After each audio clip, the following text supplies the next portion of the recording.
aking mga manonood.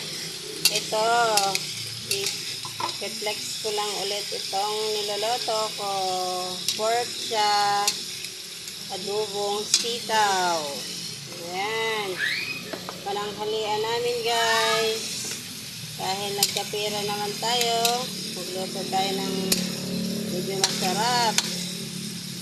Ayan. Kasi kagabi, ano lang kami, saging lang ang inulam namin kagabi. Ulang namin kagabi at saka itlog. Ngayon, babawi tayo. Magluto naman tayo ng adobong sitaw with my baboy. Ilalagay na natin to. Yan, dahan-dahan lang paglalagay. Kukuluan lang natin to, guys. Lagyan natin ng sili haba sa taas para sumarap siya.